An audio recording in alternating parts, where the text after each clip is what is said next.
இப்படி மாறி மாறி ஓட்டு போட்டு ஏமாந்து சாவறதுக்கு பதில் பாதிக்கப்பட்ட நம்ம நிக்கணும் எலெக்ஷன்ல. அரசியல நம்ம தலையிடணும், இல்ல அரசியல் நம்ம வாழ்க்கையில தலையிடும். இந்தியாவில் ஆட்சி மாற்றத்தை ஏற்படுத்துவதற்காக தேர்தல் வியூகம் அமைத்து ஒரு தர்ம யுத்தத்தை வழிநடத்தி கொண்டிருக்கிற தமிழ்நாடு முதல்வர், திராவிட முன்னேற்ற கழகத்தின் தலைவர் மாண்புமிகு அண்ணன் தளபதி அவர்களே, வரவேற்புரை ஆற்றி அமர்ந்திருக்கிற மாண்புமிகு அமைச்சர் அண்ணன் MRK பன்னீர்செல்வம் அவர்களே, போக்குவரத்து துறை அமைச்சர் மாண்புமிகு அண்ணன் சிவசங்கர் அவர்களே, பள்ளி கல்வித்துறை அமைச்சர் அன்பு சகோதரர் அன்பில் மகேஷ் பொய்யாமொழி அவர்களே, தொழிலாளர் நலத்துறை அமைச்சர் அண்ணன் CA கணேசன் அவர்களே, மேடையில் அமர்ந்திருக்கும் சட்டமன்ற உறுப்பினர்களே, நாடாளுமன்ற உறுப்பினர்களே, திராவிட முன்னேற்ற கழகம், காங்கிரஸ் பேரியக்கம், இந்திய கம்யூனிஸ்ட் கட்சி, மார்க்சிஸ்ட் கம்யூனிஸ்ட் கட்சி, மறுமலர்ச்சி திராவிட முன்னேற்ற கழகம், தமிழக வாழ்வுரிமை கட்சி, இந்திய யூனியன் முஸ்லீம் லீக், மனிதநேய மக்கள் கட்சி, தேசிய லீக், மனிதநேய ஜனநாயக கட்சி, மக்கள் நீதி மையம் உள்ளிட்ட நமது தோழமை கட்சிகளை சார்ந்த தலைவர் பெருமக்களே, அண்ணன் KS அழகிரி அவர்களே, அன்பு இளவல் தி வேல்முருகன் அவர்களே, அண்ணன் வாண்டையார் ஸ்ரீதர் வாண்டையார் அவர்களே, இங்கே கண்ணுக்கெட்டிய தூரம் வரையில் கடலென திரண்டிருக்கிற பாசிச பாஜக அரசை விரட்டி அடிப்பதற்கான போராளிகளே, என் உயிரின் உயிரான விடுதலை சிறுத்தைகளே, உங்கள் அனைவருக்கும் என்னுடைய பணிவார்ந்த வணக்கத்தை தெரிவித்துக் கொள்கிறேன். இன்றைக்கு நாம் சந்திப்பது வழக்கமான ஒரு தேர்தல் அல்ல. இது வாழ்வுரிமைக்கான ஒரு போர், தர்ம யுத்தம், ஒரு அறப்போர்.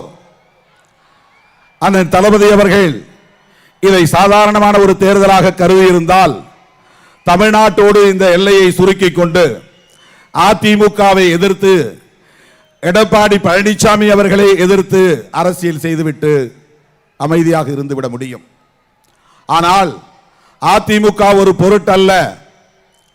இந்தியாவை காப்பாற்றியாக வேண்டும், இந்தியாவை மீட்டாக வேண்டும், ஜனநாயகத்தை காப்பாற்றியாக வேண்டும், எல்லாவற்றுக்கும் மேலாக அரசமைப்பு சட்டத்தை பாதுகாத்தாக வேண்டும் என்கிற பொறுப்புணர்வோடு கடந்த 2 ஆண்டுகளாக அண்ணன் அவர்கள் மேற்கொண்ட பெரும் முயற்சியின் விளைவாக இந்திய தேசிய காங்கிரஸ் கட்சியின் இளம் தலைவராக விளங்குகிற ராகுல் காந்தி அவர்களோடு தேர்தல் வியூகத்தை அமைத்து அண்ணன் அவர்கள் தொடங்கி வைத்த முதல் புள்ளிதான் இந்தியா கூட்டணி உருவாவதற்கு அடித்தளமாக அமைந்தது.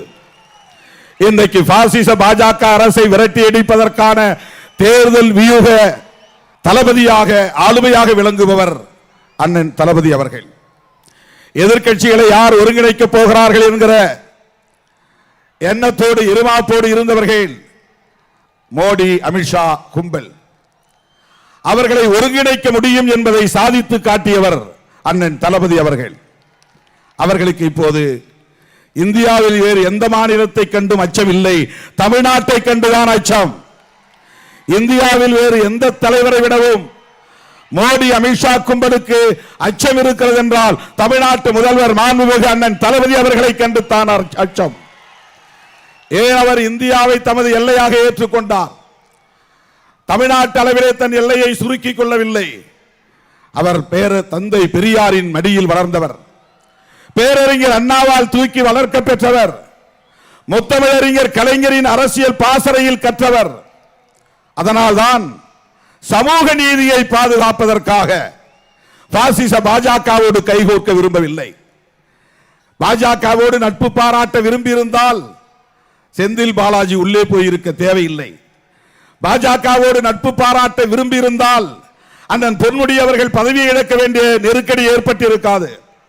பாஜகவோடு நட்பு பாராட்ட வேண்டும் என்று அண்ணன் விரும்பியிருந்தால் அங்கே அதிமுக இடமே இருக்காது. ஆனால் முத்தமிழறிஞர் கலைஞரின் அரசியல் வாரிசு என்பதனால் சமூக நீதியை பாதுகாப்பதுதான் நம்முடைய நோக்கம், அரசமைப்பு சட்டத்தை பாதுகாப்பதுதான் நோக்கம், ஜனநாயகத்தை பாதுகாப்பதுதான் நோக்கம். என்று எத்தனை நெருக்கடி வந்தாலும் அந்த நெருக்கடிகளை எதிர்கொள்ள தயார் என்கிற நெஞ்சுரத்தோடு இன்றைக்கு பாசிச பாஜக அரசை விரட்டி அடிப்பதற்கான வியூகத்தை அமைத்திருக்கிறார். கன்னியாகுமரியிலிருந்து காஷ்மீர் வரையில் ராகுல் காந்தி தன் கால்களால் இந்திய தேசத்தை அளந்திருக்கிறார். மணிப்பூரில் இருந்து மகாராஷ்டிரா வரையில் தன் காலடிகளால் பல்லாயிரக்கணக்கான கிலோமீட்டர் நடந்து போய் மக்களை சந்தித்திருக்கிறார். அந்த பயணத்தை தொடங்கி வைத்த பெருமை அண்ணன் தளபதி அவர்களை சாரும்.